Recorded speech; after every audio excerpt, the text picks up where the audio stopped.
It was just another ordinary morning at Dallas International Airport. A well-dressed black woman walked up to the first-class counter of Aerolux Airlines. She smiled politely and handed over her ticket, but within seconds, that smile was cut short. The airline clerk asked her to step aside, doubting that she belonged in first class. No one knew who she was. They only saw the color of her skin and jumped to conclusions. 15 minutes later, that very same woman, Dr. Alana Brooks, CEO of Brooks Global Consulting, brought the entire flight to a halt. And it wasn't out of anger. It was because she chose to respond differently with intelligence, composure, and the real power of justice. From a moment of humiliation, Alana transformed what seemed like an unfair situation into a movement that would change the entire U.S. aviation system. This story isn't just about racial discrimination. It's about the strength of dignity and how one person can shift the world without ever raising their voice. Have you ever wondered when someone disrespects you? Do you choose anger, or do you choose to rise above with calm and strength? Join me in the story. Black CEO kicked out. During boarding, 15 minutes later. She grounds the flight to discover why sometimes justice doesn't need to scream. It only needs one unshakable gaze. Don't forget to like, share, and subscribe, because even the smallest action can help spread stories that matter, stories where dignity always speaks for itself. Newark Liberty International Airport, Monday morning, 7:45 a.m. The air was thick with a blend of flight announcements, the roll of suitcases, and the faint aroma of hot coffee drifting from the cafe near Gate B12. Outside, the last winter snow clung to the glass, reflecting the airport's cold, white light. Dr. Alana Brooks walked toward the boarding counter with quiet composure. A light gray suit, thin black sunglasses, and a leather briefcase held firmly in her hand.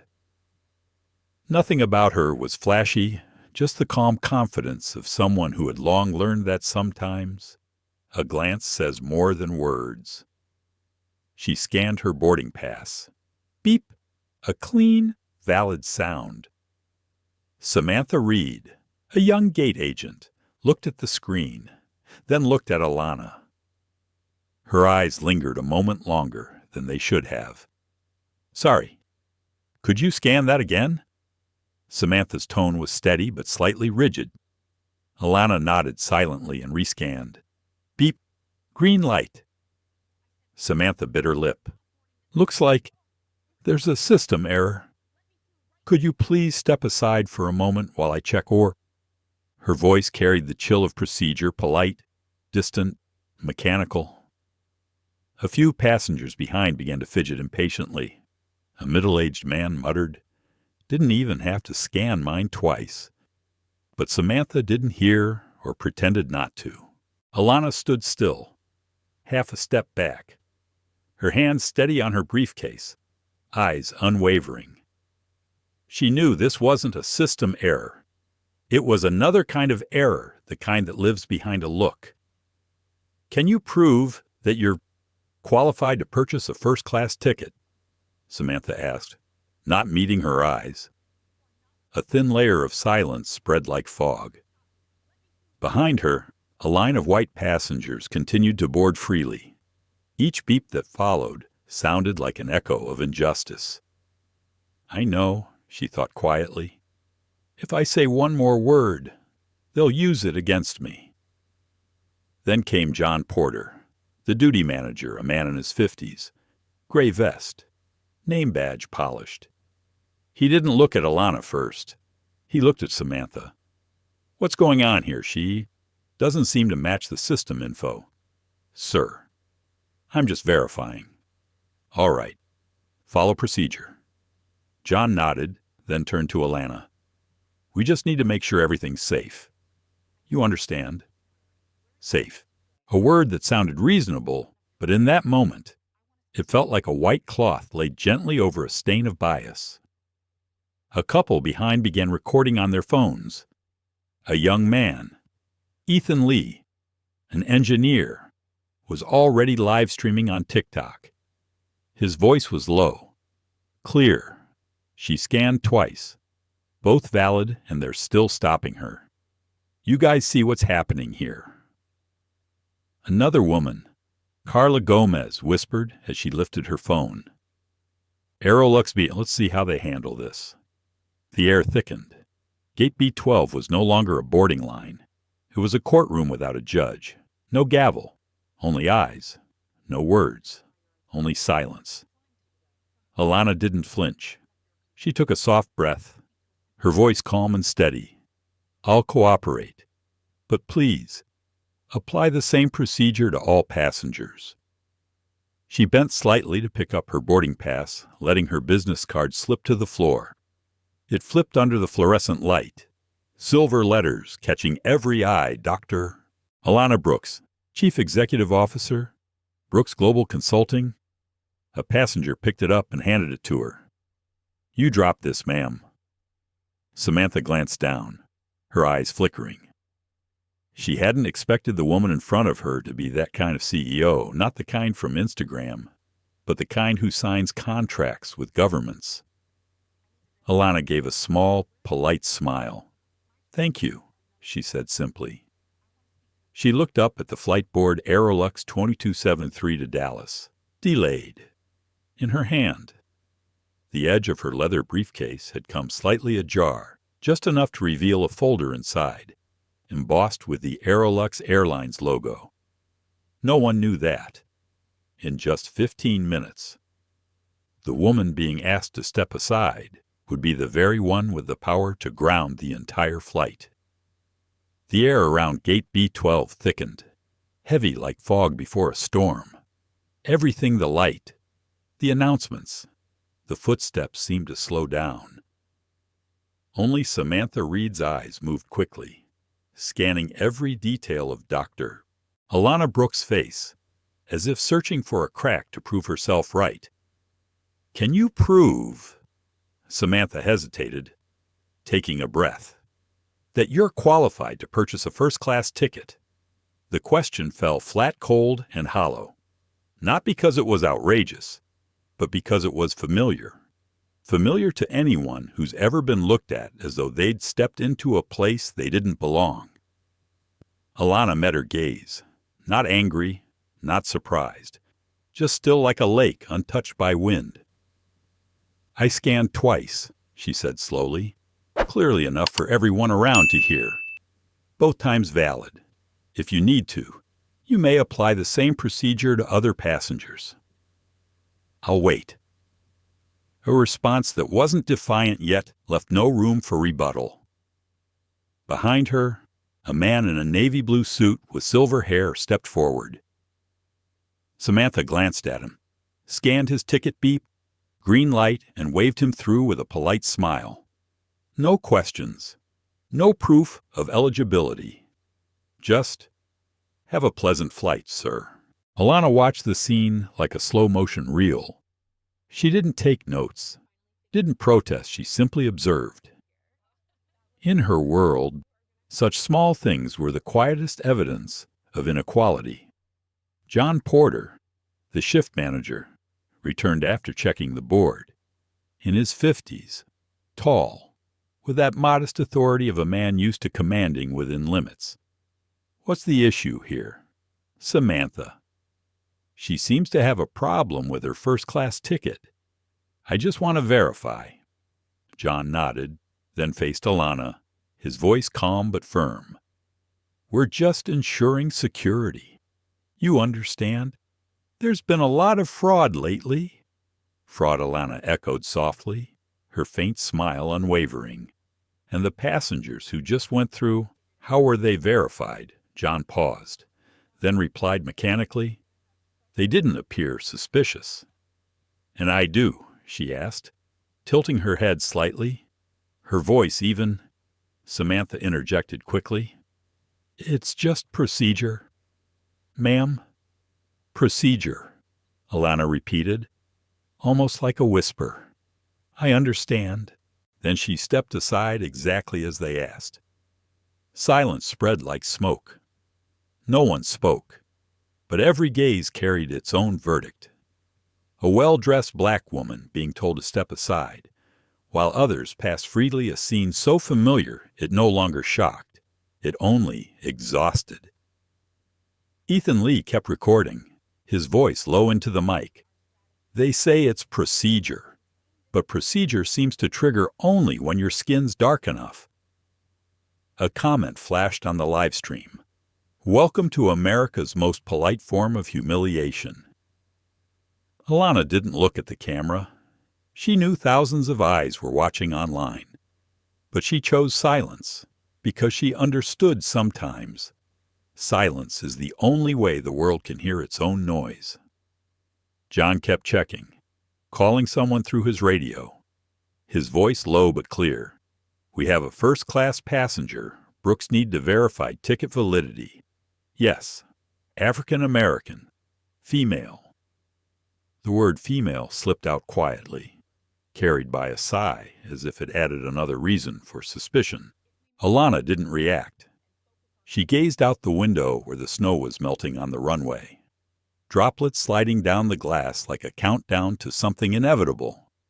A nearby older black woman, holding a coach ticket, whispered, "They did the same to me 2 weeks ago." I just smiled, because if I didn't, I'd cry. Alana heard her. She gave a small nod, a silent acknowledgement between those who speak the same language, the language of restraint. Gate B12 had become an unplanned stage. Every passenger a witness, every scan a verdict. Samantha kept staring at her screen, hunting for a flaw in Alana's ticket, but there was none. The machine read valid, first class, seat 2A, twice in a row. John frowned. Might be a system glitch. Still, let me confirm with headquarters, Ethan murmured to the man beside him. System glitches don't pick people, but people do. Alana set her briefcase down on the metal chair by the counter. Inside, the Aerolux logo glimmered faintly through the latch. A few noticed, none dared to ask. She took out her phone and opened her calendar, a small ritual to keep her mind steady. The screen glowed with the reminder, 9:30 a.m., meeting with Aerolux Regional Team, Dallas HQ, a meeting known to only a handful of executives where she would be leading the agenda. She smiled, barely, not out of satisfaction, but with the calm certainty that everything was unfolding exactly as it should. No argument, no anger, just letting procedure reveal its own true nature. Outside the window, an Aerolux jet pulled away from gate B10, taxiing toward the runway. Its blinking lights danced across the polished floor. Alana watched them, the gleam of a system in motion, and she knew sometimes all it takes is touching one small fault for the whole system to come to a stop. No one knew who started filming first. All they knew was that the moment Ethan Lee raised his phone, everything changed. The blue glow from his screen reflected off Samantha Reed's tense face, her eyes darting away and off Dr. Alana Brooks, whose calm expression seemed almost impossible amid the chaos. One small frame, yet it contained an entire world of injustice. Gate B12, Newark Liberty. Ethan spoke quietly, his tone measured, almost like a newsreader rather than an activist. This woman first-class ticket, scanned twice, both valid, has been asked to step aside for additional verification. I guess it's procedure. He paused for half a beat, then added, Funny thing is, that procedure only seems to happen for a certain skin color. A faint static crackled through his mic. Then came the sound of breath human, collective as thousands of people tuned in, their hearts sinking with the rhythm of quiet outrage. A few feet away, Carla Gomez lifted her phone, one tap, camera on. She filmed the scene Samantha speaking to Alana, the background filled with uneasy stillness. Her caption was short, Gate B12. Same story, different airport. Aerolux bias. Posted. 30 seconds, 40 views. 1 minute, 500. 10 minutes, over 10,000. Social media did what it always does. It amplified. What was once hidden beneath words like procedure, policy, system error was now exposed under the global spotlight. Still, Alana said nothing. She knew she was being filmed. She knew every word, if spoken now, could be twisted, replayed, weaponized. So she chose to stand still. No anger, no explanation, just silence. A black woman in a gray suit, standing tall at the boarding gate, first-class ticket in hand. Eyes steady forward, she looked less like a passenger, more like a statue carved out of dignity. Ethan shifted his angle, voice low. You see this. This is why people stop believing in fair procedures. Because fairness isn't supposed to be selective. It's supposed to be universal. Comments began flooding in. I've seen this too many times. They'll call it a misunderstanding, and no one will be held accountable. That woman's eyes, she's been through this before, and she knows she'll win. Another user wrote, I don't know who she is, but she's standing for all of us, the ones tired of proving we belong. The noise at Gate B12 grew louder. A security officer arrived, trying to calm the crowd. Please stop recording. This is private airline property. But it was already too late. Once truth escapes to the internet, no private property is big enough to contain it. Samantha fidgeted, sweat glistening on her forehead. She glanced at the cameras, then at John Porter for help. Should we stop them from filming? John's reply was low and grim. We can't. Touch them now, and it'll explode. For a moment, Samantha's eyes met Ethan's lens. He said nothing, just tilted his head slightly, a silent question in his expression. Are you sure you're right about this? The question hung heavy. No one demanded she answer, but under that gaze, and under the collective eyes of the internet, she began to shrink inside herself. Meanwhile, Alana bent down slowly, picking up her boarding pass. She smiled softly at a young boy watching her, his innocent face tight with worry. It's all right, sweetheart, she said gently, her voice warm. Sometimes, people just need to relearn how to see each other. The boy nodded, not fully understanding, but somehow knowing he'd remember this moment. Within 15 minutes, Ethan's live stream hit 100,000 views. A small New York news outlet reposted it. Headline flashing, racial bias at Newark passenger stopped during boarding over security procedure. The comments had shifted from outrage to demand. Mentions of Aerolux bias flooded every Aerolux post. The story had become public trial. John Porter's radio buzzed. His voice shook Rebecca. I need you at Gate B12. Right now. A calm but urgent voice replied. On my way. Stay composed. Ethan kept filming. Carla, now beside him, whispered, Who do you think she is? Ethan shrugged. No idea. But I doubt she's someone you can just push aside. A short silence followed. That line would later become one of the most shared captions on social media. She didn't raise her voice. She raised the standard. Samantha checked the clock. The flight was now delayed 20 minutes. Passengers murmured. Some turned toward Alana. One man nodded slightly, his face showing both respect and quiet shame. John looked tenser than ever. He knew that in a matter of minutes, the airline's PR department would be calling, asking what was happening at Gate B12. And through the restless crowd, through the flashing lights of cameras and whispered questions, only one person hadn't moved. Dr. Alana Brooks. She didn't need authority to command silence. She only needed composure, because in a world where everyone shouts to be heard, it's the silent ones who make people truly listen. Ethan zoomed in, the frame tightening on Alana's face. Light caught in her eyes, steady, reflective, like steel forged in fire. In that instant, the internet chose her, a symbol of quiet power, and she hadn't spoken a single word. From across the terminal, Rebecca Cole, the station manager for Concourse B, was already running toward the scene. Her heels struck the floor in sharp rhythm, echoing through the terminal. But as she neared the gate, she realized she wasn't just walking into a flight delay. She was stepping into a live broadcast crisis of justice, and the whole world was watching. When Rebecca Cole, the manager of Concourse B, arrived at Gate B12, the scene already looked like an impromptu press conference.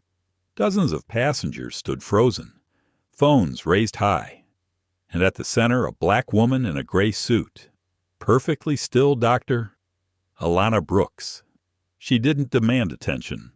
She earned it by not reacting. And that calmness was what no one could look away from. Rebecca scanned the scene, and within seconds, she understood. Samantha Reed whispered, her voice trembling, "I was just following procedure. Miss Cole." She seemed suspicious. Rebecca raised a hand. "I'll handle this." She stepped forward, her tone professional but cautious. "Ma'am, I'm Rebecca Cole, area manager. I was called to assist." Alana nodded, her voice low. "Steady, carrying both warmth and weight." "Good. I'm happy to cooperate, but if possible, please apply this same procedure to all passengers. It would make things fairer." A short sentence, yet it flipped the entire board. She wasn't asking for privilege. She was asking for fairness, the very thing the system had just failed to provide. Rebecca scanned the ticket herself. Beep. Green light. Again beep. Green light. "There's no error in the system," Rebecca said, her eyes briefly cutting toward Samantha. The air froze. Ethan Lee's camera inched closer. The world leaned into that single frame. Alana's lips curved into the faintest smile. Then, as if by chance, she bent slightly and let her business card fall to the polished floor. Rebecca picked it up. The silver letters gleamed under the fluorescent light. Dr. Alana Brooks, Chief Executive Officer, Brooks Global Consulting. For a moment, silence ruled the gate. Then Rebecca looked up, her expression no longer managerial, but measured. No one spoke. In Samantha's eyes, defense turned into confusion. John Porter tugged at his tie. Ethan whispered into the mic, almost breathless, "Oh my God, she's a CEO." The phones erupted. Comments flooded the live stream like a storm surge. "She's a CEO. Aerolux just destroyed themselves. Never judge someone by the ticket they hold." Alana didn't look at the cameras.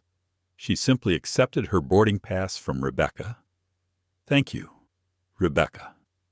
"I know you're just doing your job," she said softly, evenly.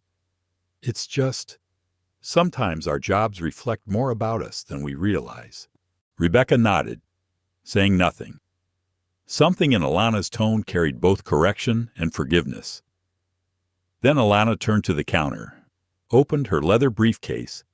Inside, neatly stacked documents, and on the top corner, the Aerolux Airlines logo. She pulled out a folder and laid it on the counter. No one understood what she was doing. Her voice was slow, deliberate. "You know, Samantha, it's quite a coincidence. I happen to be carrying the strategic partnership files between Brooks Global and Aerolux, part of the company's upcoming diversity and equity initiative." Rebecca's brows lifted. John looked up, stunned. Ethan zoomed in, his voice shaky with disbelief. "She's working With Aerolux, no one replied, but the silence was answer enough. Samantha stepped back.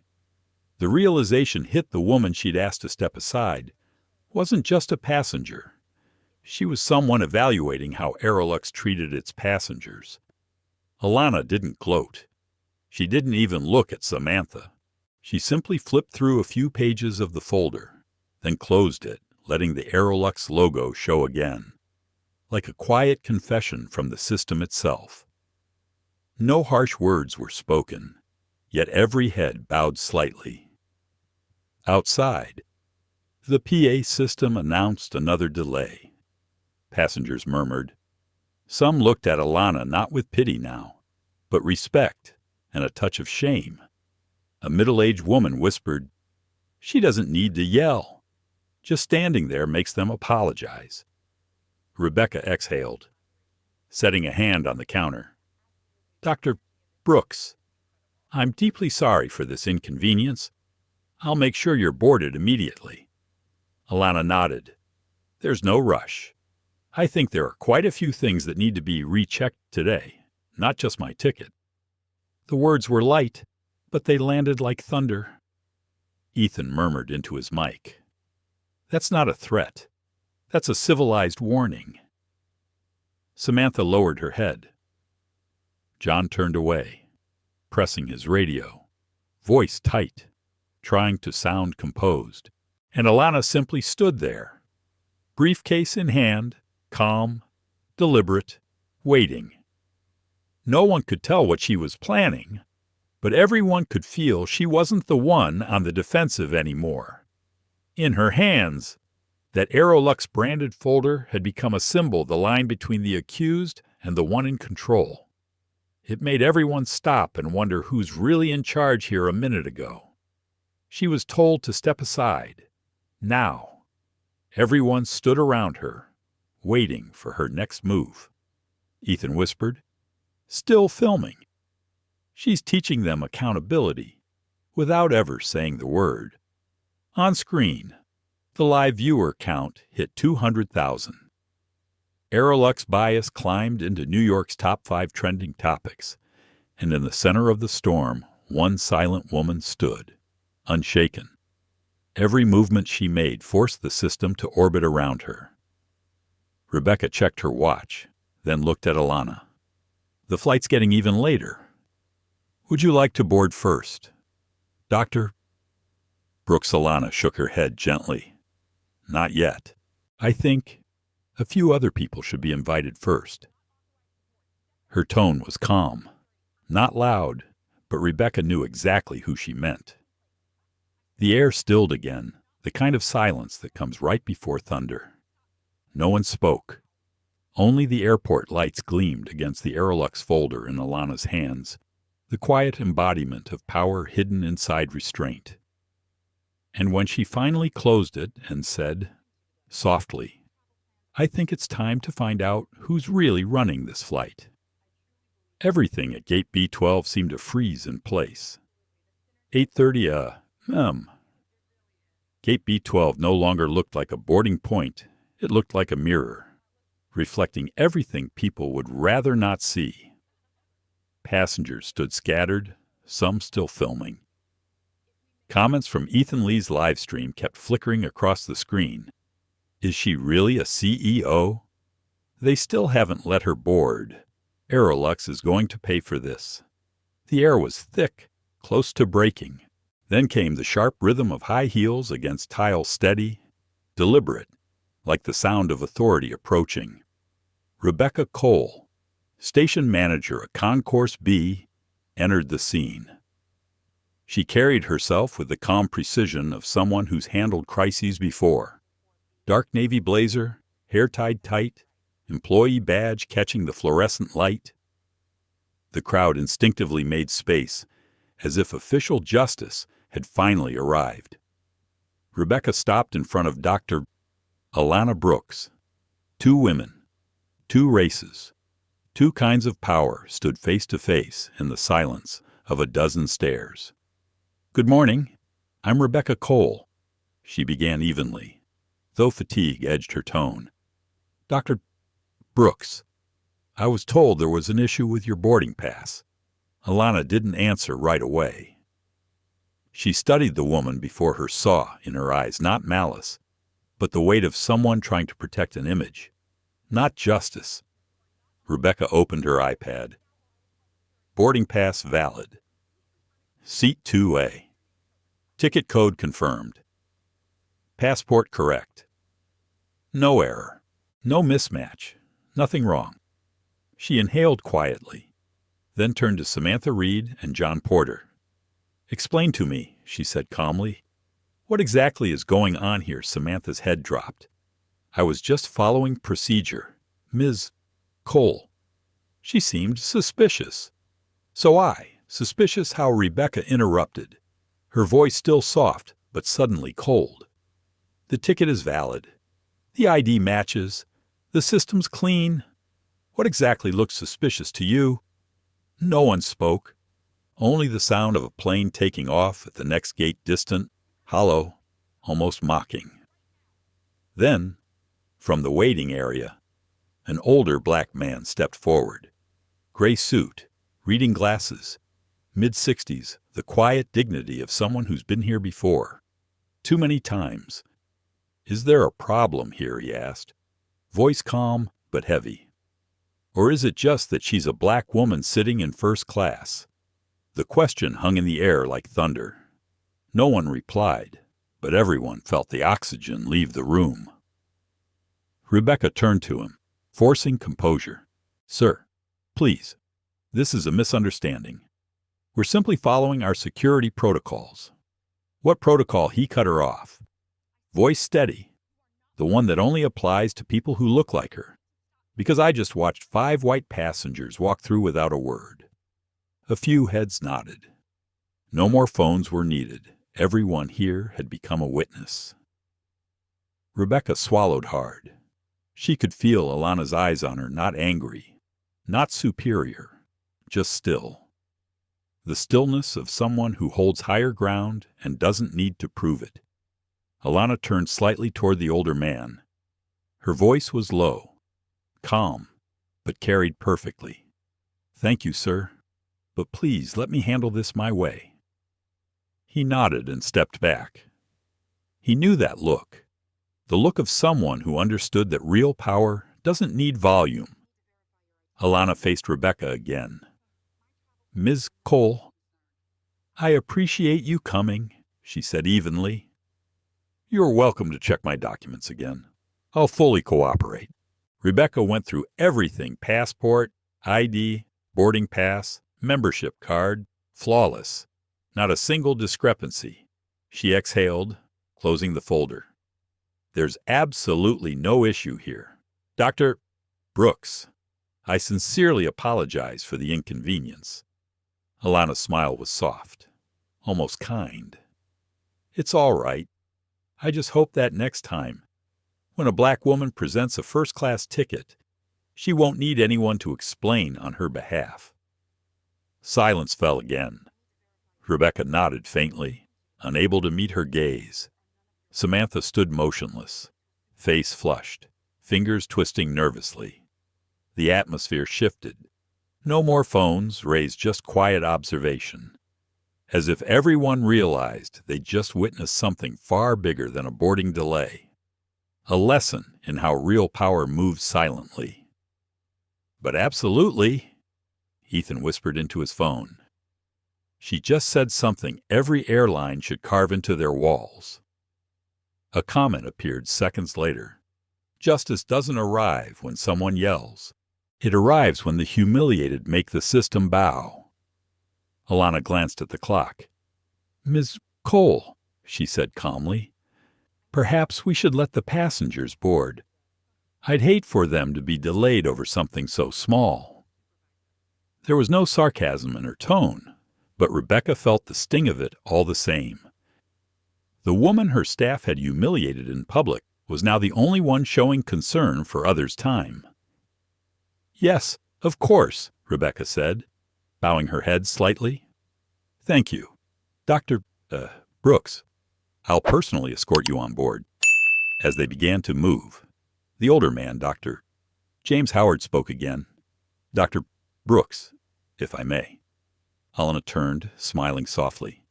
Yes, sir. Thank you. You may not realize it, but people like you remind us that silence can be power.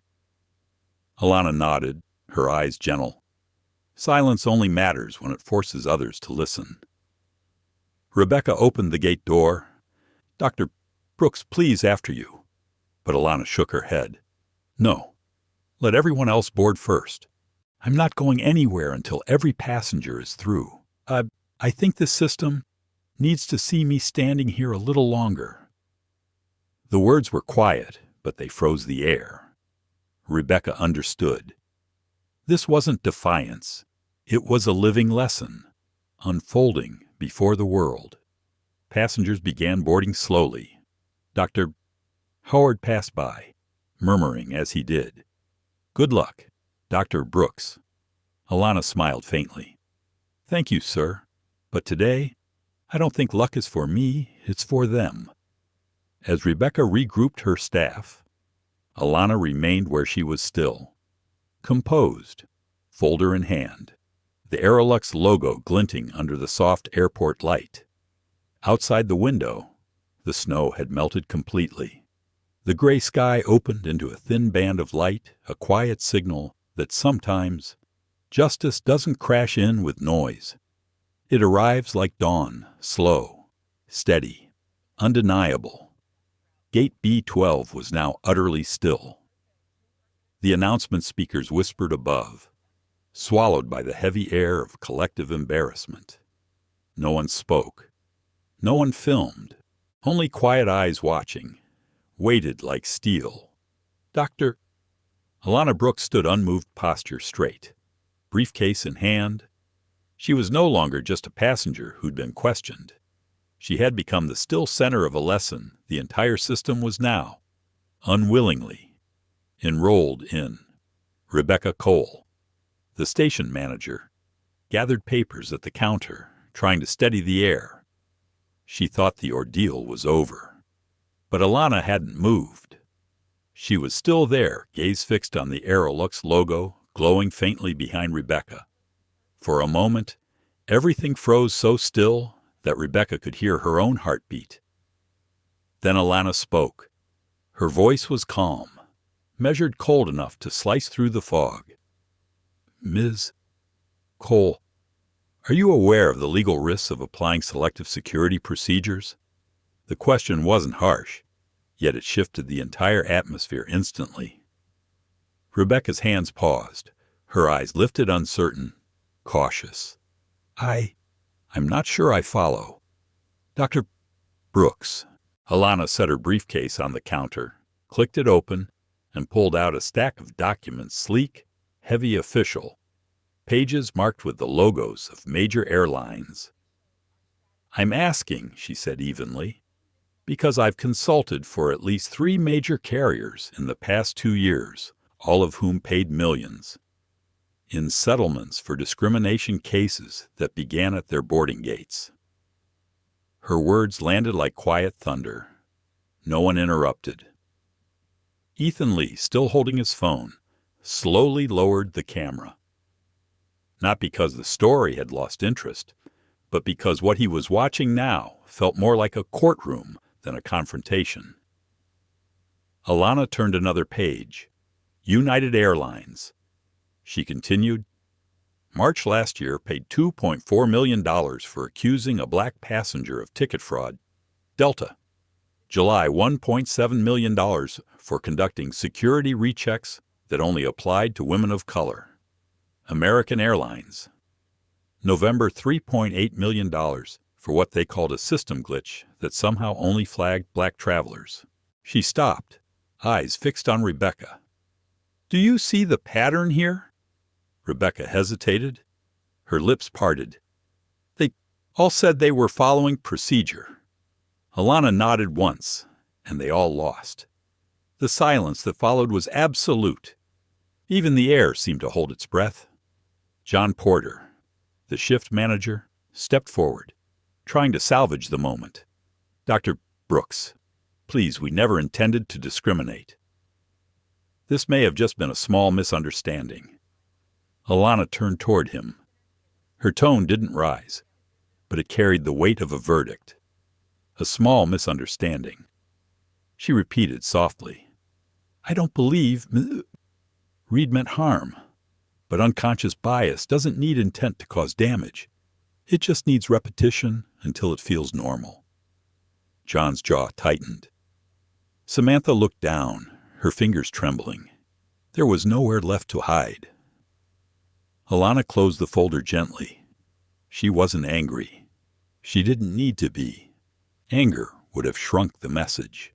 Her next words were quiet, but they cut through the room like a bell toll. "I didn't come here to teach anyone a lesson. But if Aerolux ever wonders why its customers of color no longer trust it, this is the answer." Ethan didn't lift his phone again. There was nothing left to capture because truth was filming itself. Rebecca looked down at her name badge. For the first time all morning, she felt the weight of the word manager not as authority, but as responsibility. "Dr. Brooks," she said quietly, "you're right. There's no excuse for this, but I can fix it." Alana studied her, then nodded slightly. "If you mean that start right here." Rebecca hesitated, then turned to her staff. "John, Samantha, suspend all other boardings. We're calling an internal review meeting now." The murmurs began at once. No one had expected that in 20 minutes. A minor ticket issue would escalate into an official investigation. Ethan posted one final update. His caption simple.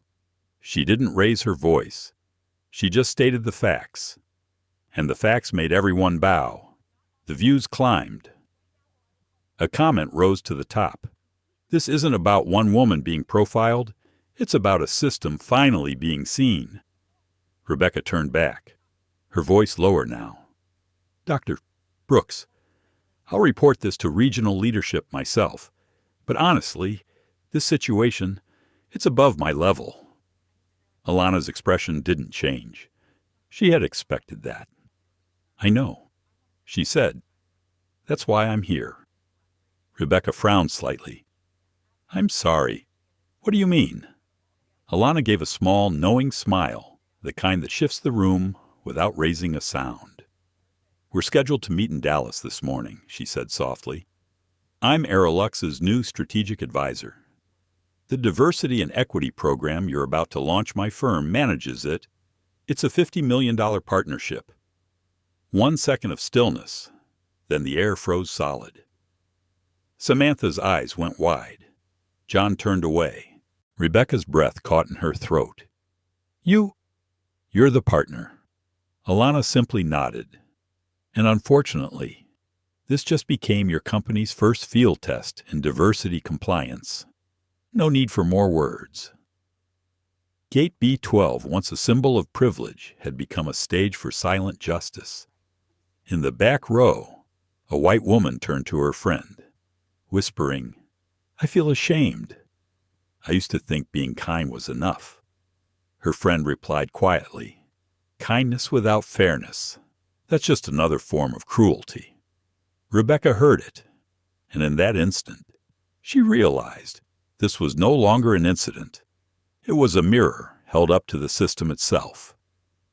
Alana looked around. No anger, no triumph, only the clarity of someone who understood that what needed fixing wasn't a few people. It was the structure that made them believe this was ever acceptable. She gathered her documents, closed the briefcase, and said, almost in a whisper, but every syllable rang clear, "The problem isn't Samantha. It's the process that made Samantha believe she was doing the right thing." Rebecca lowered her head. Ethan's camera hung idle.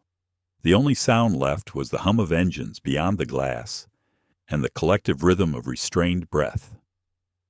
Then Alana adjusted her jacket, stepped back, and spoke the line that would echo far beyond Gate B12. "If a system can make good people act unjustly, then the system, not the people, is what must be changed." A quiet shudder rippled through the crowd. Not fear, but awakening. The air at Gate B12 was so heavy you could hear a pin drop. No one moved.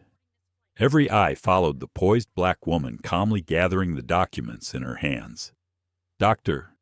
Alana Brooks. No one saw her as a passenger anymore.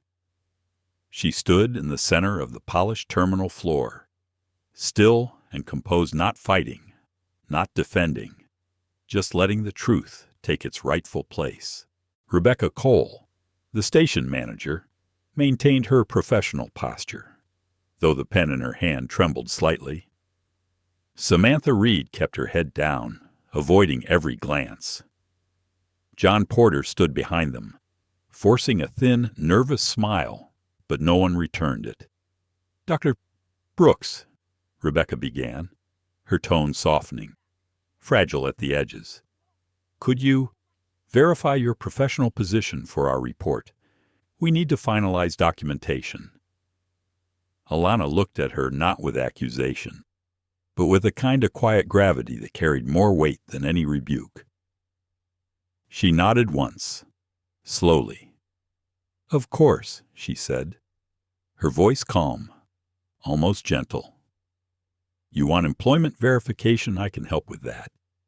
She placed her leather briefcase on the counter and pressed the latch. The metallic click echoed across the gate, startling a few passengers. From inside, she drew out a thick folder, silver-edged, embossed with the Aerolux Airlines logo in the top corner. Rebecca leaned closer, squinting.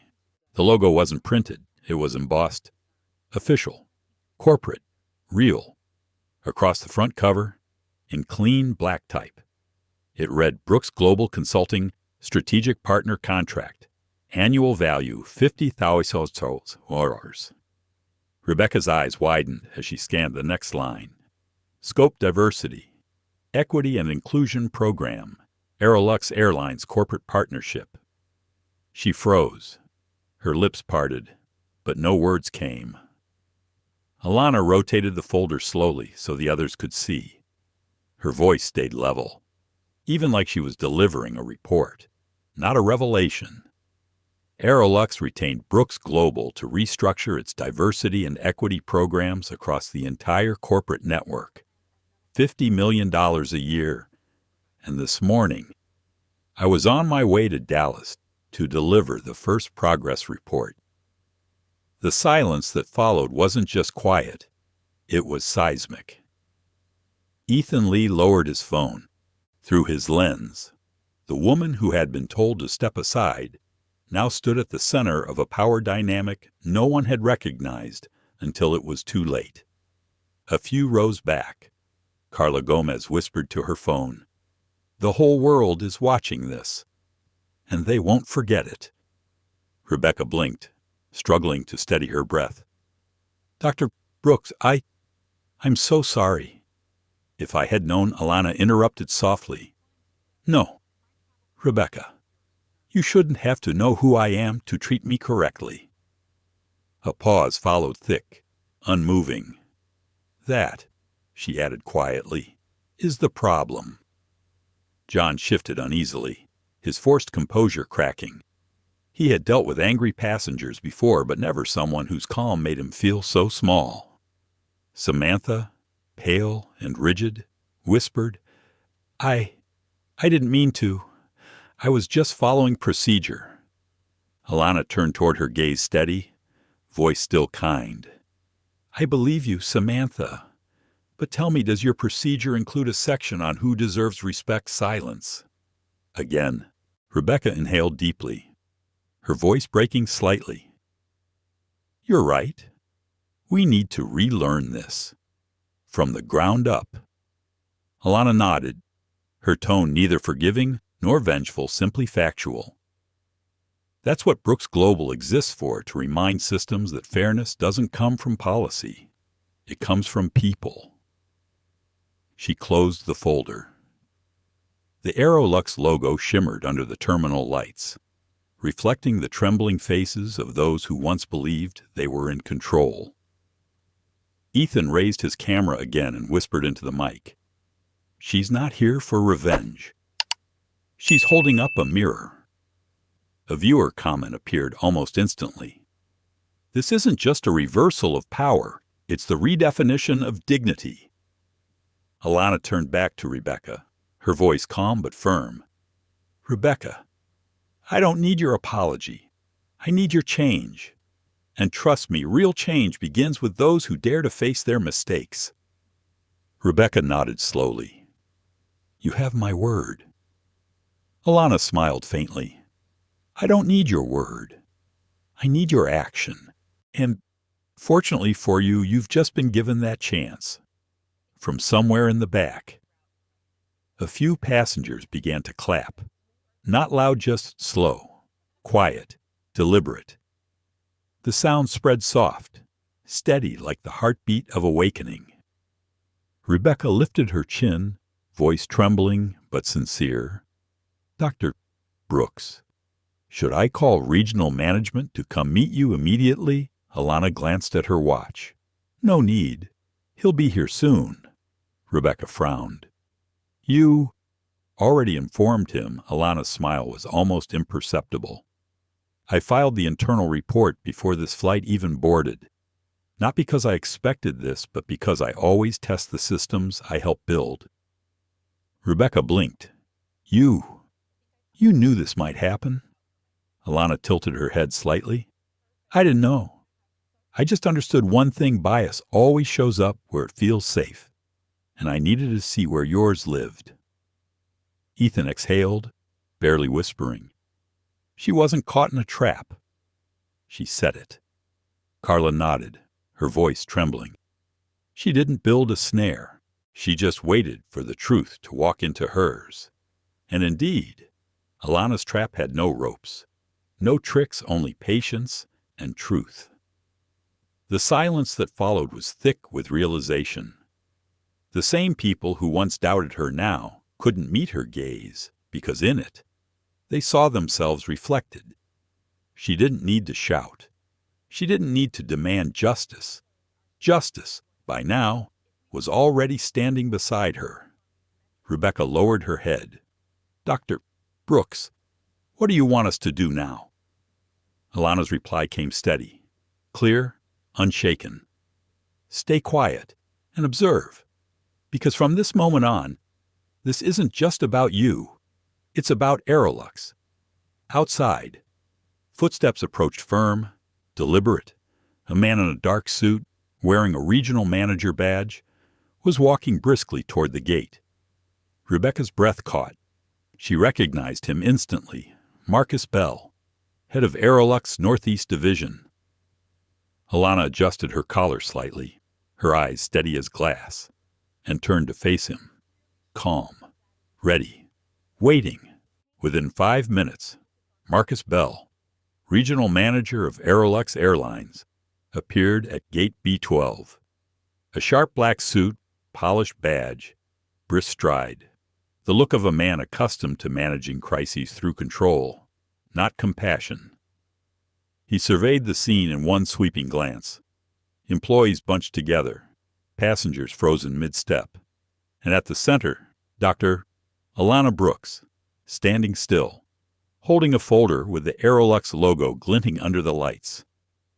She looked composed, in command. Marcus, despite his title, was the one walking into a room where power had already shifted. What's going on here? His voice was firm, measured the tone of authority reclaiming space. Rebecca Cole stepped forward, hesitant. Sir, there's been a misunderstanding in a boarding procedure. Dr. Brooks, as she faltered, our strategic partner. Marcus stopped cold. His gaze flicked toward Alana, the calm figure at the center of the storm. Strategic partner. Alana didn't nod, didn't smile. She simply opened her briefcase and drew out a second binder. Red, thick, heavy. Yes, Mr. Bell, she said quietly. And it seems today, I'm presenting my report a little earlier than expected. Report, Marcus repeated, brows tightening. Alana opened the binder. revealing pages of charts, graphs, and raw data. The air thickened again, a courtroom without a judge, a verdict without a gavel. She laid the report flat on the counter. Her tone was cool. Precise internal analysis. Passenger bias and disparity report, Aerolux Airlines. 14 months of data, collected across 6 major airports. Rebecca and Samantha stood frozen.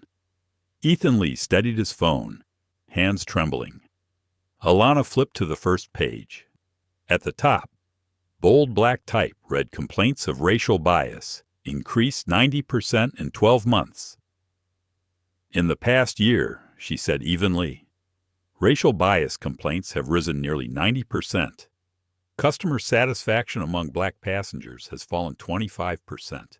And there are currently 5 pending federal discrimination lawsuits against Aerolux Airlines. Each word hit like a hammer. No one dared breathe. She continued, 70% of all incidents occur at boarding gates, the one area where frontline employees are allowed random discretion. Random, yet somehow 3 times more likely to involve passengers of color. Marcus's face tightened. Ethan whispered into the live stream mic, "She's not a victim. She's carrying the indictment." Alana kept her focus on the documents, not the crowd. Her tone remained steady, detached, but every syllable landed like a verdict. "This isn't my story," she said. "It's a pattern one replicated across the system. When a process allows bias to survive, it stops being a mistake. It becomes company culture." A middle-aged woman seated nearby who had watched the entire ordeal whispered to no one in particular, "She's right. That's exactly what I used to see when I worked in corporate." Marcus's composure wavered. His voice dropped a note. "Dr. Brooks, I recognize the issue, but this isn't the place to discuss internal data publicly." Alana looked up, her eyes meeting his. "Not the place," she asked softly. "Then tell me, when is the right time to talk about justice, Miss Bell?" He didn't answer. She didn't wait for one. She turned the binder to its final section, where the partnership goals were printed in bold: build trust, prevent bias, protect brand integrity.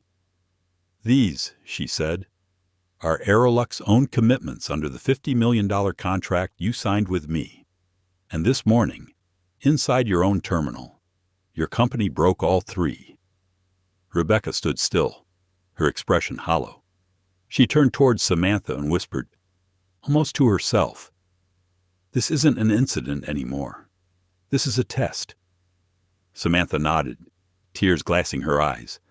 I understand now." On Ethan's live stream, the view count passed 500,000. Comments poured in. "This is how you fight with facts, not fury." She just turned humiliation into a live masterclass on accountability. B-12 incident is about to change the airline industry. Marcus took a slow step back, exhaling. "Dr. Brooks," he said finally, "on behalf of Aerolux, I want to extend my apologies. I'll call headquarters and ensure this is handled immediately." Alana shook her head gently. "There's no need. I already contacted corporate before this flight boarded. This isn't about apologies, Mr.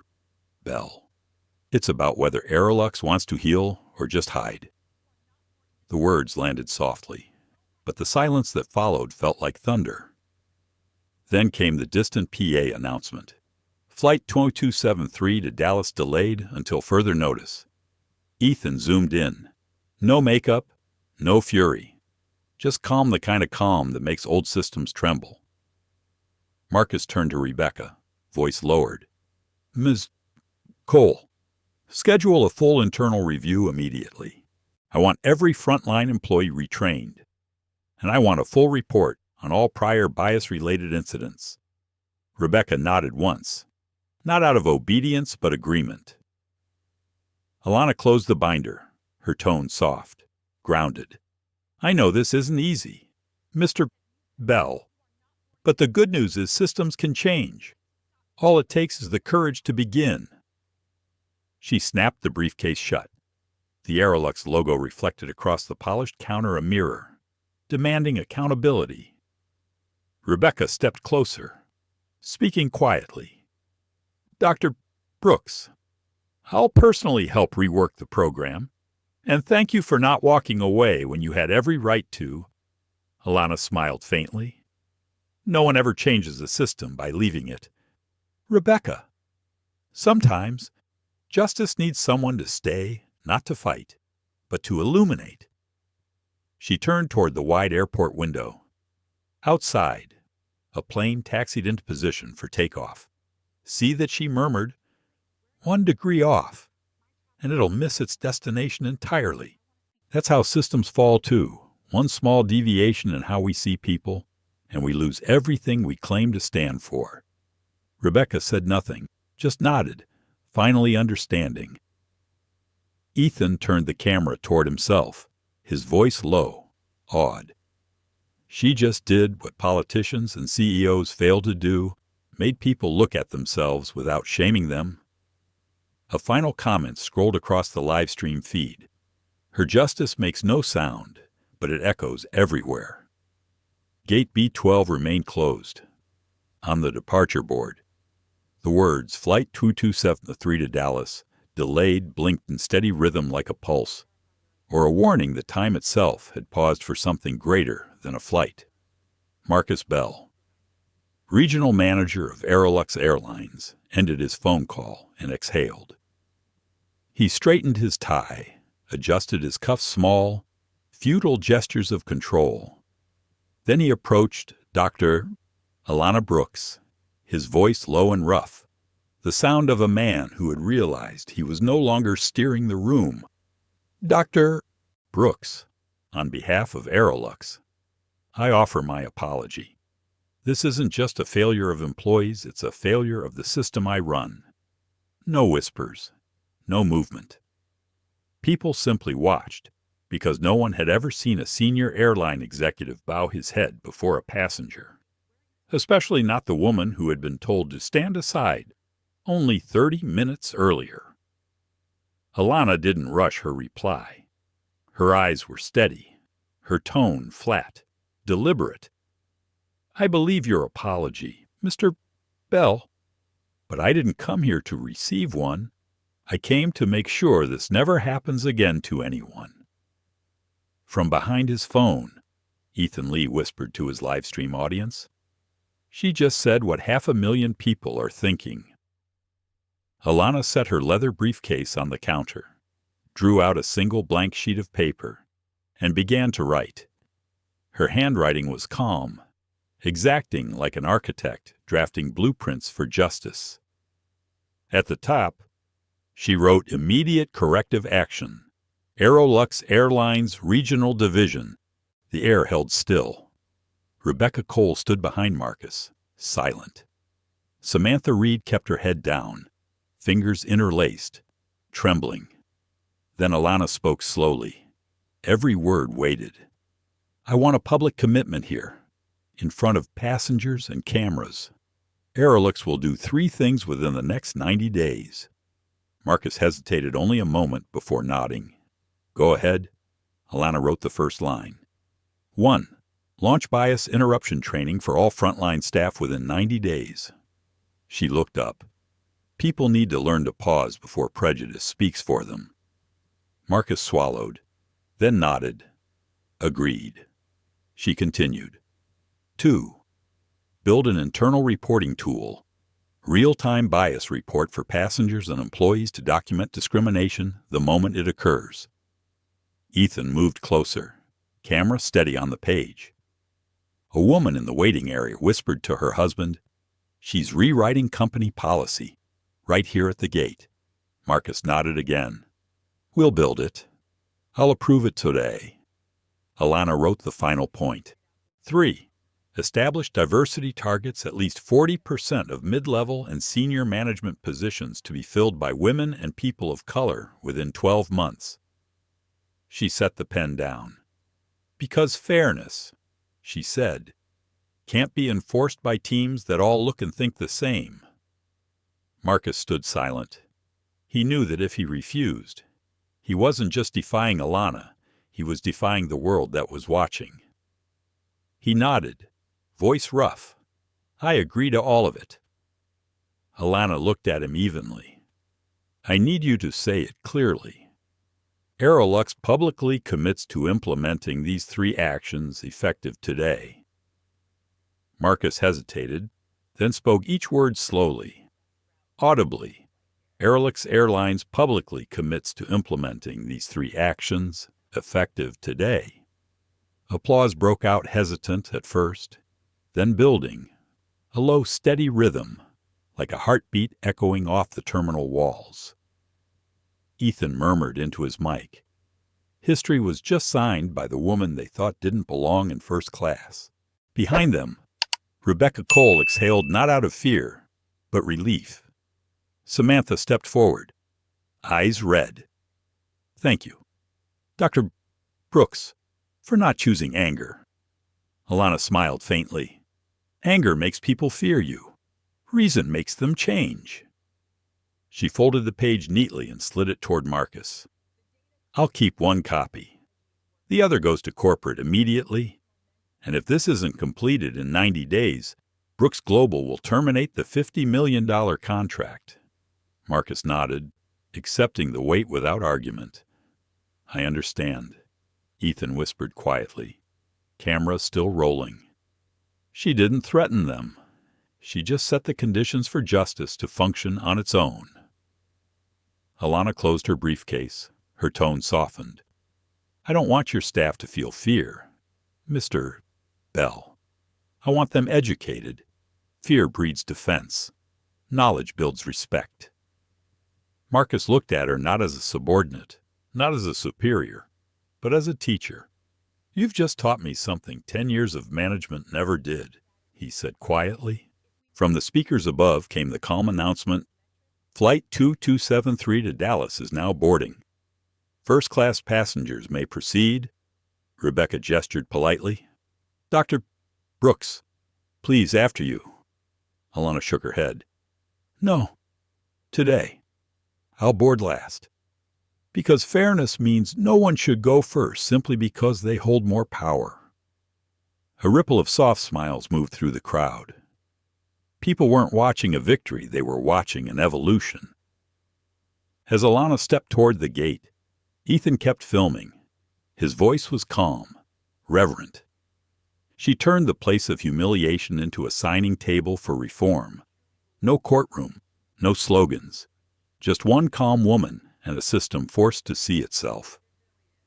She paused at the boarding door and looked back at Marcus. I'll see you in Dallas, she said. Don't disappoint me, Mr. Bell. If justice can take flight from Gate B12 today, it can also crash if no one keeps it balanced. Marcus nodded, eyes steady. No authority left, only awakening. The doors at Gate B12 finally opened. Passengers began to board quietly, orderly, almost reverently. No pushing, no impatience. They all seemed to understand they'd just witnessed something rare, a moment where justice required no court, only composure. Dr. Alana Brooks walked through the gate last, exactly as she had promised. No one stopped her this time. No one stared with suspicion. Only small nods, soft smiles, and whispered words that carried more weight than applause. Thank you, ma'am, for doing what most of us never could. You made me believe there's still hope. Alana didn't answer. She only smiled faintly. Justice, she thought, doesn't need gratitude. It just needs continuity. The first-class cabin glowed under soft amber light. Seat 2A, window side, waited calm, immaculate. On the tray table, a glass of water, a folded towel. Everything appeared routine, but nothing felt ordinary anymore. She set her leather case down and took her seat. No phone, no sighs. Just silence and the faint hum of the aircraft preparing to move. A young flight attendant approached mid-20s, blonde hair tied neatly back, Badge reading, Julia Nash. "Good morning, Dr. Brooks," she said softly. "On behalf of the crew, I'm so sorry about what happened earlier." Alana looked up. Her eyes were gentle, but carried depth. "Thank you, Julia. I know you weren't part of it.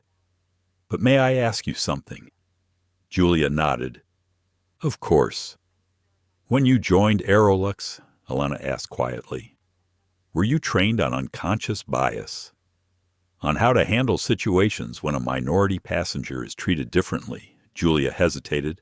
A small, awkward smile flickered. "Honestly, just a short orientation video. 15 minutes, they said. Treat everyone with respect. And that was it." Alana nodded once. She took out a slim brown notebook, uncapped her pen, and wrote, "Flight 2273, observation number 1, training gap. Frontline crew, bias persists because systems fail to prepare their people for it." She closed the notebook, said nothing more. Julia lingered, her voice quieter now. "I shouldn't say this, but I keep wondering if it had been me treated like that this morning. I don't think I could have stayed that calm." Alana turned to her. "No one starts calm. Julia, calm is a decision. And I made it, because if I lost control, they'd stop hearing me." Julia lowered her eyes, whispering, "I think, you just taught me something. School never did." Alana smiled, not proud, not triumphant, just serene. Because sometimes one quiet conversation changes more than an entire policy. The aircraft began to roll slowly onto the tarmac. Alana glanced out the window at the ground crew, the luggage carts, the cold morning light. Even silence has weight, she thought. Behind her, a passenger's phone screen glowed Ethan Lee's live stream, now past 20,000 views in under half an hour. Comments scrolled like falling snow. She didn't need to shout. She just needed truth. Every airline needs a Dr. Brooks. B-12 incident should become mandatory training. Julia glanced at the screen and smiled faintly. "You're going viral. Dr. Brooks." Alana didn't turn. "That's fine. I'm not interested in fame. Julia, I just want the system to remember that today they tried to humiliate someone they should have been learning from." The engines deepened to a steady roar. A subtle vibration rippled through the cabin. The man in seat 2B, silver-haired, mid-60s, turned toward her. "I spent 30 years in government," he said quietly. "I've seen men lose their temper over less than what you faced. But the way you handled it made me realize justice doesn't need a weapon, just a steady mind," Alana replied, voice soft as air. "Justice isn't about winning. It's about making others ashamed of their wrongs without ever raising your voice." He nodded once and said nothing more for the rest of the flight. Half an hour later, Alana opened her laptop. Across the screen, Aerolux Reformation Blueprint version 0.1. She typed a new section, In-Flight Diversity Check Cabin Crew Empathy Simulation. Source observation, Julia Nash. She marked it with a star, a reminder that real reform begins with the smallest people inside the system. A social media alert flashed, "Now Aerolux bias trending #1 in the Northeast." Atop the feed, Ethan's 12-second clip, Alana standing still, saying, "Fairness cannot come from policy. It must come from people." Over 40,000 shares already. No speech, no anger, just proof. Julia returned quietly. "Dr. Brooks, if you don't mind, could I join that training program? I want to be the first." Alana smiled. "Of course. Julia, the door to change is always open for those willing to walk through it." She opened her notebook again and wrote the day's final line. Observation Tucker 2. Seed planted. One flight attendant. One spark born from a morning of bias. Outside, The plane climbed through layers of gray cloud until the light broke open above them. Up here, there were no classes, no colors, just sky. Everyone was on the same flight now. Justice was too. Ethan added one last caption beneath his video. She didn't just board the plane, she took the controls for an entire industry. In seat 2A. Alana closed her laptop and rested her eyes. Because she knew the real fight wouldn't happen at the gate, but in the boardroom waiting for her in Dallas. Morning rain drifted over Dallas, streaking the glass facade of Aerolux headquarters. Raindrops clung to the windows like tiny mirrors, each one reflecting the strained faces of executives hurrying into the conference room on the 18th floor. Inside, the air was dense, the kind of silence that comes before judgment. On the digital board, in harsh red letters, Emergency Meeting, B-12 Incident Review. Marcus Bell sat to the left, shoulders heavy from the overnight flight. Across from him, Linda Warren, Vice President of Human Resources. Beside her, Charles Denton, Head of Legal Affairs.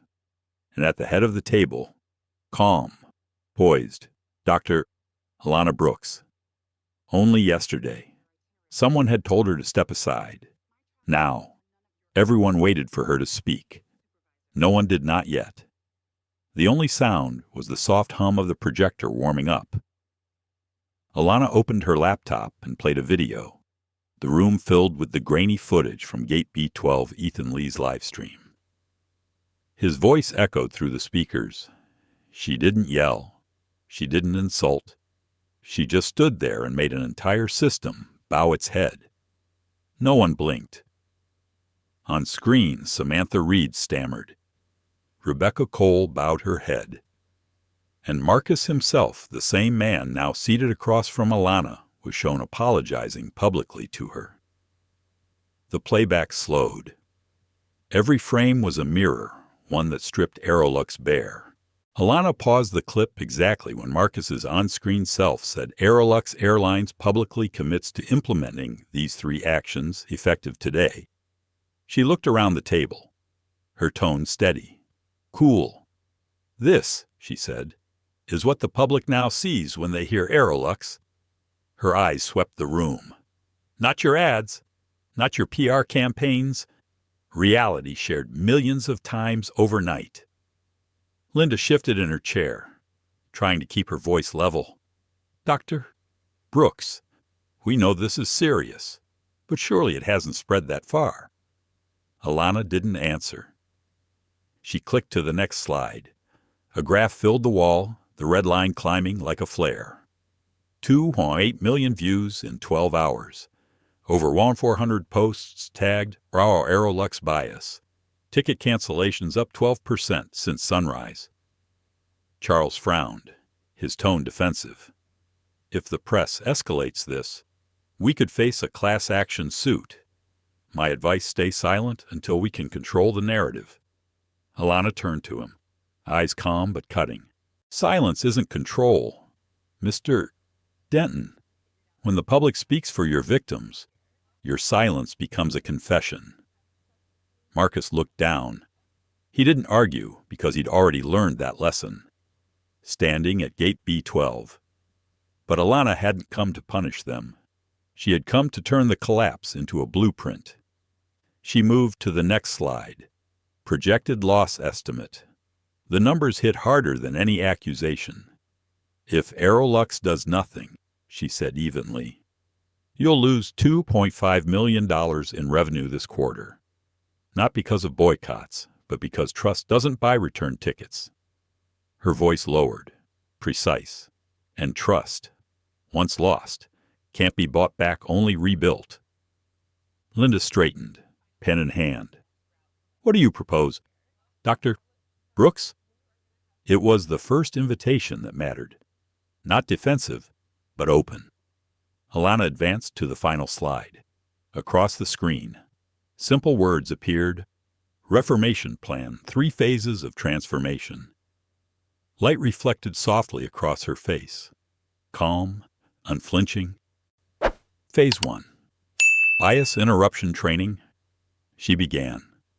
10,000 frontline employees trained within 90 days. Not to identify bias, but to interrupt it before it acts. She clicked to the next. Phase 2. Real-time bias reporting. An internal tool for passengers and staff to log incidents the moment they occur. Each report goes straight to the analytics hub because bias, like turbulence, needs real-time monitoring. Her gaze met Marcus's. Just as you track altitude, you'll now track respect. The room was silent. No one smiled, but everyone knew this wasn't moral preaching. It was survival strategy. Phase 3. Diversity-based KPIs. She continued. From now on, management evaluations must include inclusion metrics. If a leader can't build equity, they don't belong in leadership. Charles nodded slowly. Linda scribbled notes. And Marcus, the man who had once represented the system, now looked at her as though seeing the system from the outside for the first time. Alana closed her laptop. The hum of the projector faded. "I'm not here to accuse you," she said quietly. "I'm here because I believe Aerolux can set a standard if you're brave enough to lead it." Linda exhaled, her tone softer now. "Do you really believe that's possible?" Dr. Brooks. Alana's answer was immediate. "I do, because I've already seen the worst you can be. Now I want to see the best." Silence. Then Marcus placed his hands flat on the table. "I move that we approve the plan in full," he said. "Not because Dr. Brooks demands it, but because if we don't reform ourselves, the market will do it for us." Linda nodded. Charles hesitated, then reached for his pen. One by one, they signed. 3 signatures, then 4, then 5. Finally, the document came to Alana. She studied it for a moment, not with triumph, but quiet inevitability. This was the moment she had foreseen. Standing at gate B12, she signed Dr. Alana Brooks, Brooks Global Consulting. The meeting ended in silence, not of defeat, but of reckoning. Marcus lingered, then said softly, "I never thought one morning at an airport could save my entire career." Alana gave a faint smile. Sometimes, a mistake big enough is the only thing that can wake a system up. She turned and walked toward the door. No applause followed, only reflection. Outside, the rain had stopped. A streak of sunlight cut through the glass, glinting across the Aerolux logo. For the first time, it looked brighter, as if the company itself had exhaled. Across social media, Ethan Lee had just uploaded a new video. His caption read, "From Gate B12 to the Dallas boardroom." She didn't make them apologize. She made them change. 3 days after the Dallas meeting, the mood inside Aerolux headquarters had shifted. The glass walls that once mirrored the company's pride now reflected only tension and a hint of fear. The conversation was no longer about right and wrong. It was about survival. Linda Warren, Vice President of Human Resources, laid a report on the table. Her voice was low, but every syllable landed. First-class cancellations are up 14% in 4 days. Competitors are now using the hashtag #YamFlyFair in their ads. Across the table, Charles Denton, head of legal, folded his hands. Deep shadows framed his eyes. "We're losing more than image. We're losing stock value. If we don't act, the shareholders will." All eyes turned to Marcus Bell, the man whose name had once been tied to Gate B12. He exhaled, slow and deliberate. "There's no choice left. We don't change because of ethics anymore. We change because it's the only way to stay alive." A soft sound, the door opening. Dr. Alana Brooks entered, holding a thin binder printed fresh that morning. Across its cover, in precise black lettering, The Aerolux Equity Strategy 6-month implementation plan. She didn't need an introduction. She didn't need authority. Her presence was authority, not the kind that commands obedience, but the kind that comes from clarity. She placed the binder on the table, opened it, and spoke with the calm precision of someone reading flight instructions. This plan has 3 phases. Not to polish our reputation, but to rebuild trust. Done right, Aerolux won't just survive, it will lead. The room quieted. Phase 1 training. 10,000 frontline employees. On the screen behind her appeared faces, attendants, gate agents, mechanics, the unseen front line of an industry that sells comfort but forgets compassion. They'll take part in the bias interruption program, learning to stop prejudice not in theory, but in motion. No moral lectures, no slogans, just one skill pause before judgment. Linda nodded slowly. That's what our people were never taught, Alana replied. Because you've trained them to serve passengers but never to respect people. The room fell still. Someone tapped a pen, once, like a quiet confession. Phase 2, real-time bias reporting. On the screen, a simple app interface, 2 buttons. I experienced bias. I witnessed bias. Anyone, staff or passenger, can file a report instantly. Data flows to a secure hub, anonymous, no retaliation. Charles frowned slightly. You're suggesting we let customers monitor us. No, Alana said, voice steady. I'm letting customers become your partners. When people can speak, they invest in your success, and people protect what they help build. A pause. Simple, unarguable, something none of them had thought of. Phase 3. Diversity as a KPI. The final slide, a management scorecard, new metrics: diversity, equity, culture. From this fiscal year on, she said, any manager who fails to meet diversity benchmarks will lose eligibility for bonuses. Marcus lifted his gaze, half impressed, half wary. You realize this will provoke backlash. I know, Alana said with a small smile. Change always begins with discomfort. Anyone who can't lead across difference doesn't deserve to lead. Linda closed her folder, exhaling slowly. If we agree to all this, how long before we see results? 6 months, Alana said without hesitation. I'll oversee, measure, and publish the outcomes, good or bad, in front of the press. The room froze again, because everyone understood rejecting transparency now would be suicide. Marcus turned to the CEO, who had entered quietly midway through the briefing.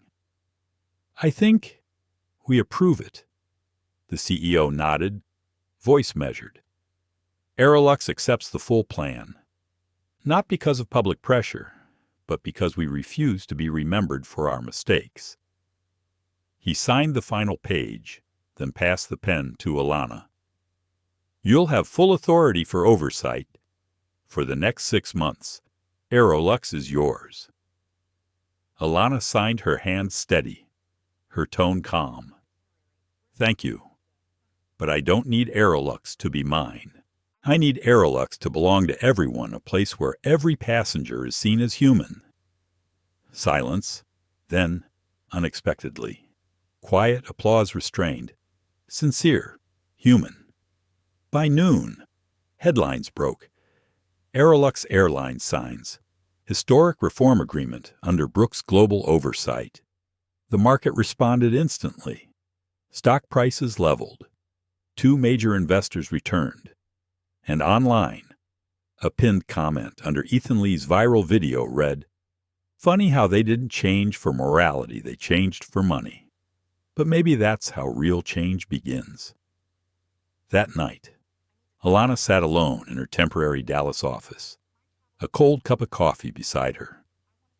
On the whiteboard, Day 1, Aerolux begins again. She spoke softly, perhaps to herself, perhaps to history, sometimes Justice doesn't come from the heart. It comes from the balance sheet. But if it ends with people treated with dignity, then wherever it comes from, it's still justice. Outside, a light blinked across the night sky. An Aerolux jet rose into the dark red and white lights pulsing steadily above Dallas. Alana watched it climb until it disappeared, because she knew justice, like flight, can only stay aloft when someone remembers to keep it balanced between profit and humanity. 6 months had passed since Gate B-12 became a national headline. Now, at that same Newark terminal, the Aerolux sign still glowed. Planes still lifted from the runways, but something had shifted, quietly, deeply. On the 3rd floor of the airport's management wing, in a small training room, a new group of employees sat in perfect attention. Across the digital board glowed the title, Equity Training Bias Interruption Program. Instructor Rebecca Cole. The door opened. Rebecca Cole entered, the same station manager once condemned for her role in the B-12 incident. Gone was the corporate tension, the defensive posture. She wore a simple blouse, her hair tied back. Her voice calmed, the kind of calm that only comes from falling once and learning how to stand again. "Good morning," she began, eyes sweeping the room. "I'm Rebecca Cole, and yes, I'm the person who stopped Dr. Alana Brooks at Gate B-12. The room went still. No laughter, no whispers. Her words weren't a confession. They were a beginning. Rebecca continued, voice steady. Stripped of ego, I thought I was doing my job. I called it procedure. But sometimes, procedure is just where prejudice hides. 6 months ago, I stood on the wrong side of justice. 6 months later, I stand here to make sure none of you repeat it." A young employee raised his hand. Tentative. "Weren't you afraid? You'd be fired." Rebecca smiled small. Honest. "Of course I was. But Dr. Brooks didn't fire me. She trained me. And when someone teaches you, instead of discarding you, you don't just thank them. You carry it forward." At the back of the room, Samantha Reed, the gate agent who had once confronted Alana, was helping distribute training materials. Her face was different now, softer, focused. After Rebecca's opening, she handed the mic to Samantha. Samantha's voice trembled at first. "I used to think the problem was her, the black woman in first class. But the truth was, the problem was how I was trained, how I believed safety meant suspicion of anyone who didn't look like me." She paused. "Now I know real safety only exists where there's respect." No one spoke. A few employees lowered their eyes, maybe in guilt, maybe in recognition. From the back corner, Dr. Alana Brooks watched quietly. She didn't teach today. She didn't intervene. She was here simply to witness the proof that change had taken root. When the session ended, Rebecca walked over, smiling softly. "You were right, Dr. Brooks. Punishment creates fear, but training creates change." Alana nodded. "No one grows from fear, Rebecca, only from awareness." Meanwhile, on the 6th floor of the Dallas headquarters, another meeting was underway. John Porter, the shift supervisor from that same morning at B-12, now led a team of system engineers. On the big screen behind him, the interface of the new Aerolux app glowed, Respect Radar Real-Time Bias Report. John spoke, steady and sure. "I used to think no complaints meant everything was fine. Now I know silence isn't stability. Silence is a warning sign." He pointed to the analytics dashboard, showing bias reports steadily declining each week. "We're seeing real improvement, not because people are afraid, but because they finally trust the system." One engineer asked, "Why do you think it's working so well?" John smiled. Because it wasn't built to punish. It was built to help people reflect. That same afternoon, Alana received the first quarter impact report. The numbers were clean, unsentimental, but they spoke louder than press releases ever could. Bias complaints, 27%. Customer satisfaction, minority passengers, 18%. Training completion rate, 96%. She smiled, not with triumph, but quiet certainty. Justice had survived inside a corporate system. That evening, an internal memo went out. The Aerolux Equity Training Program is now a permanent global standard. Lead instructors, Rebecca Cole and Samantha Reed. Two names once tied to scandal were now printed in bold, not as cautionary tales, but as symbols of intelligent redemption. Ethan Lee, the man who had streamed the original confrontation, reposted the announcement with a caption, "Justice didn't get anyone fired. It made them better." The top comment read, "This is why I still believe in America, where a mistake can become a lesson, if people are willing to learn." That night, in her Dallas office, Alana's phone rang a video call from Rebecca. Her voice was warm, honest, grateful. "Dr. Brooks, we just finished our 12th class. One of the new hires said he joined after seeing your video. He told me, I don't ever want to be the reason someone feels invisible." Alana was silent for a moment. "Thank you, Rebecca. Remember this when a person learns the value of respect. The system has already begun to heal." She ended the call. Outside her window, the sunset flared over the Dallas skyline, reflecting on the distant line of Aerolux planes waiting to depart.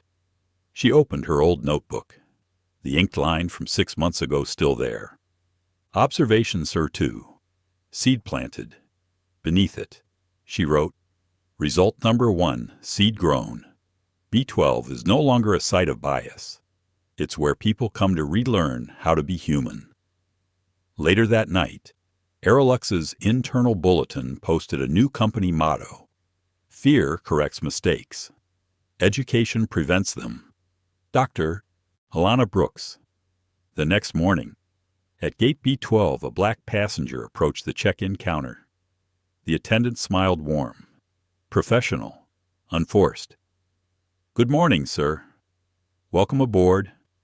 Have a great flight. No hesitation, no second scan, no system error, just a quiet, practiced decency, the kind of justice that makes no noise, but stays." A year after the B-12 incident, people no longer called it a scandal. They called it something else. The Brooks effect. There was no PR campaign, no awards, just a quiet sequence of small, steady changes beginning at one boarding gate and radiating outward across an entire industry. The Respect radar system was now live in 5 major airports: Newark, Dallas, Atlanta, Denver, and Los Angeles. Internal reports told a simple story. Bias complaints down 35% in 6 months. Customer feedback processing time cut from 14 days to 72 hours. Corporate client satisfaction up 20%. And more than 60% of passengers reported that they felt seen and heard. But what made Dr. Alana Brooks smile wasn't the numbers. It was the quiet, anonymous messages submitted through the system. For the first time, "I don't feel invisible. Thank you for listening, even through one button." Someone actually read what I wrote. Each line was proof of what she had always believed: justice isn't a verdict. It's the feeling of being acknowledged. Across the country, in Seattle, Ethan Lee, the engineer who once live-streamed that morning at Gate B12, now stood on a stage at a technology conference.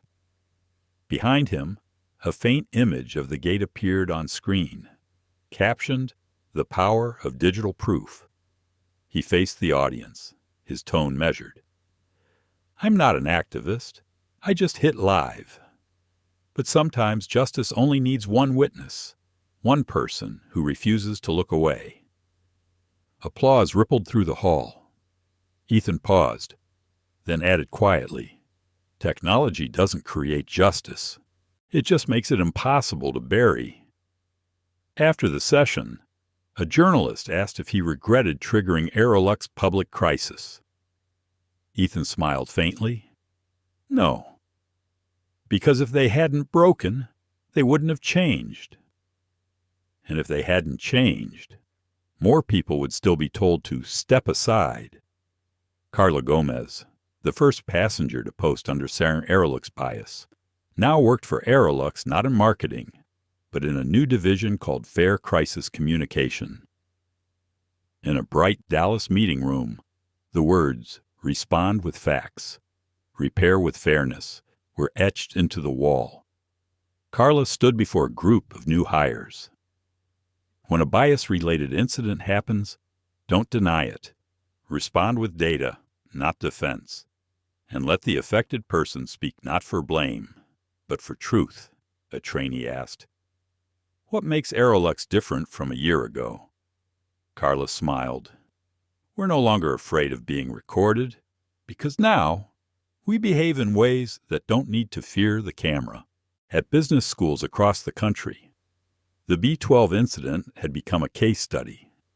At Harvard Business School, a lecture slide displayed a still frame Alana Brooks standing beneath the pale airport light, composed, silent, unshakable. The title read, "How a Partner Turned Public Crisis into Systemic Reform." Professor William Grant began his lecture. "We teach risk management, but rarely dignity." Aerolux wasn't saved by PR. It was saved by a woman who understood that justice doesn't need to shout to be heard. A student raised a hand. "Professor, do you think what she did could happen in other corporations?" Grant smiled. "Only if the organization is brave enough to admit that the person it once disrespected might be the one who can save it."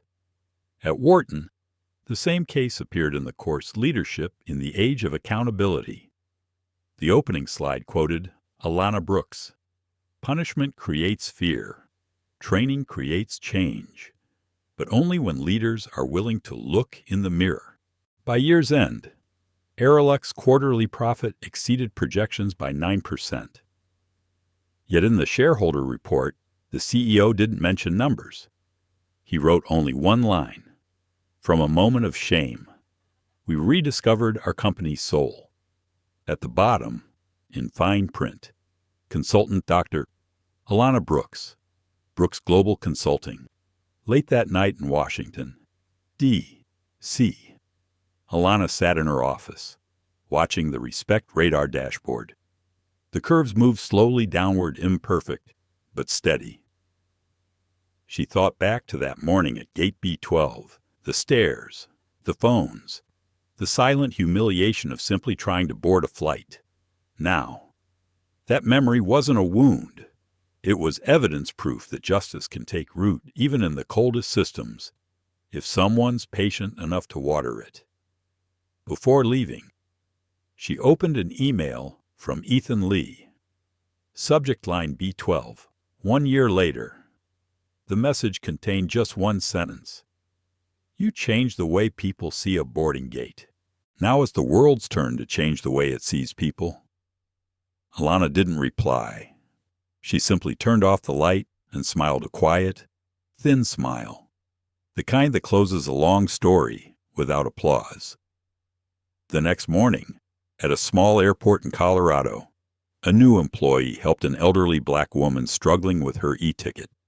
When she thanked him, he replied gently, "We call that the Brooks effect, ma'am."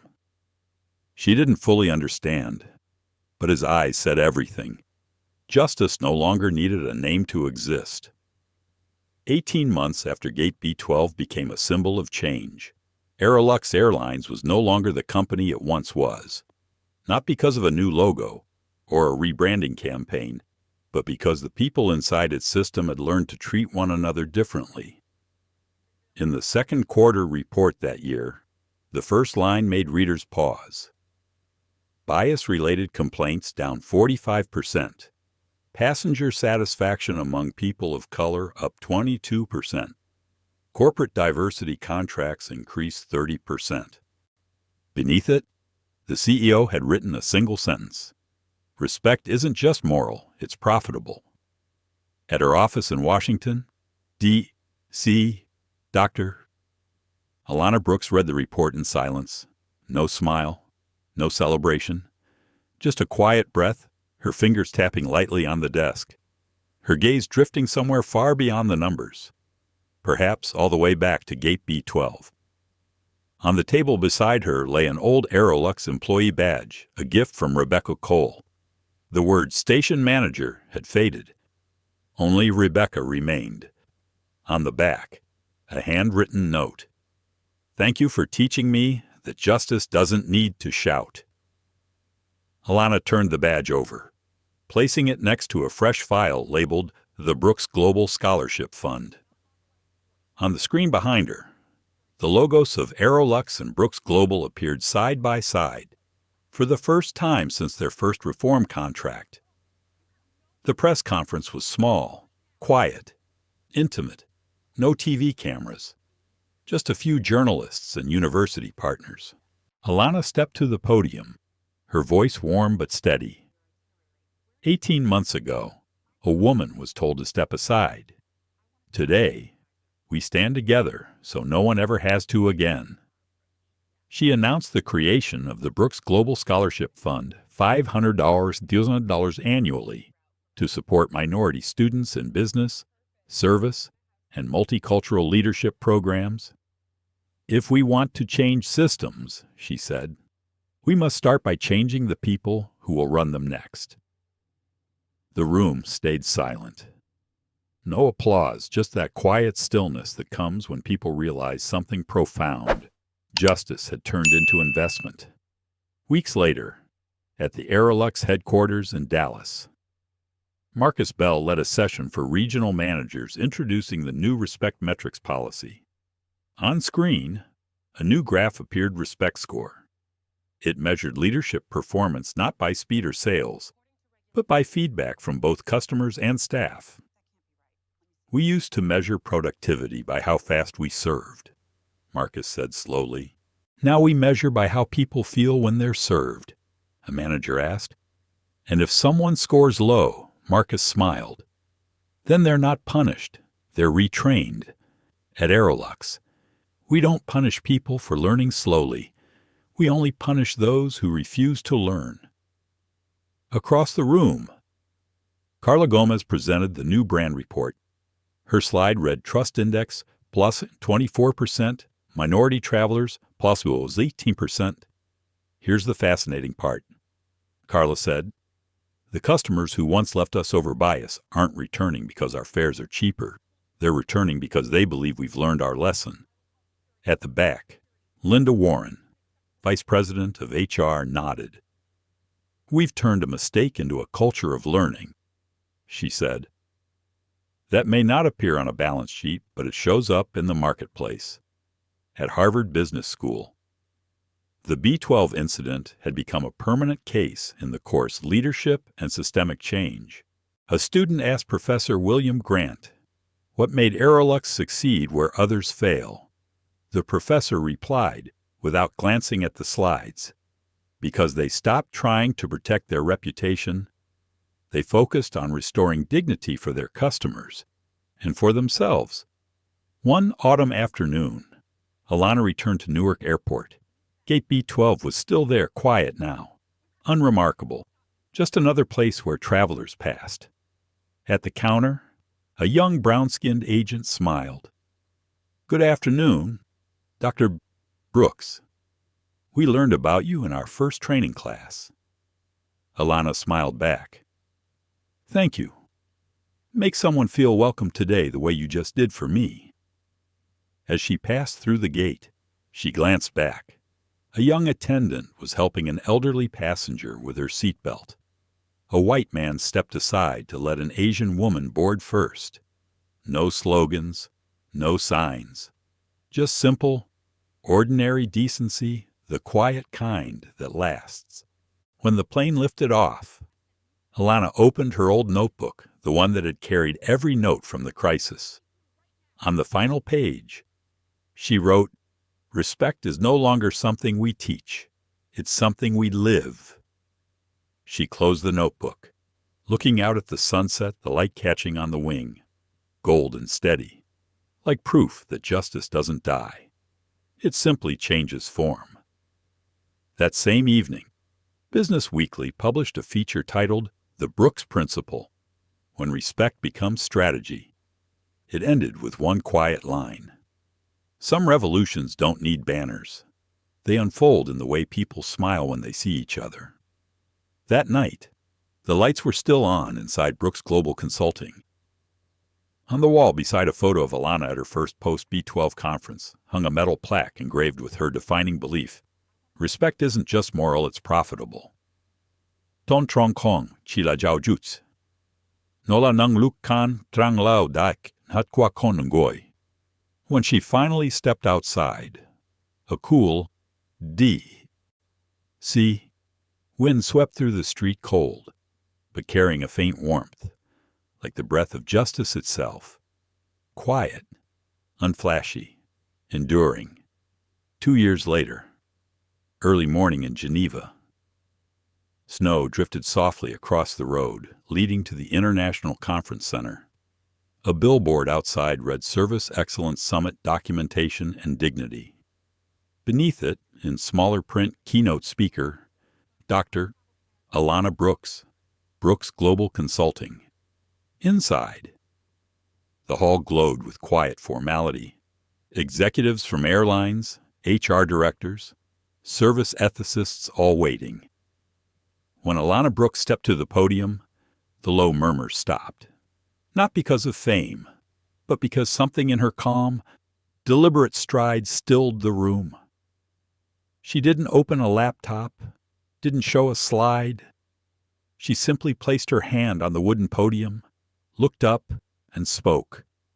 2 years ago, I stood at an airport gate where justice collided with bias. I didn't shout. I didn't argue. I just documented the truth. And from that moment, an airline changed not out of fear, but because they learned that respect isn't an expense. It's an investment. Behind her, the screen flickered to life. The old Ethan Lee live stream, the moment frozen in time.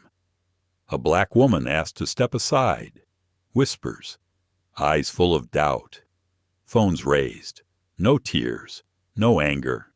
Just Alana's composed face, steady, unflinching. The video froze at second 34 the instant she said, "I will cooperate, but apply fairness to everyone."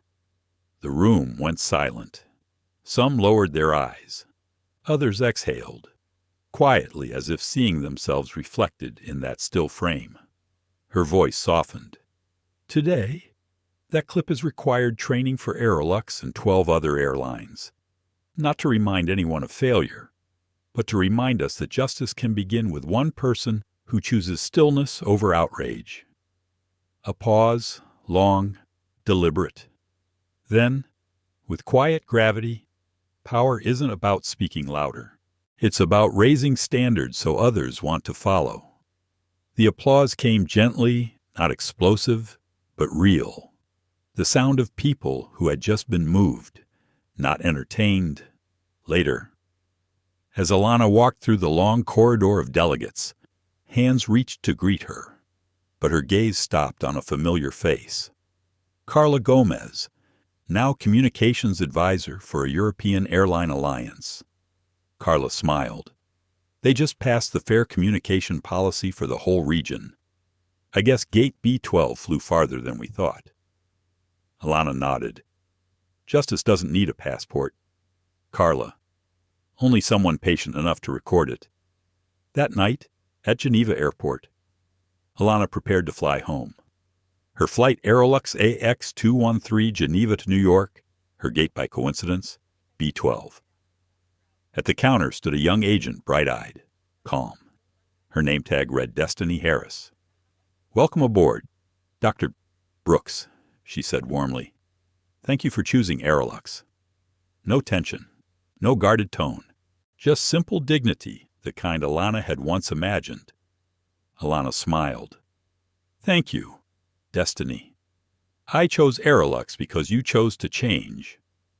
The young woman blinked, understanding dawning, and smiled wider.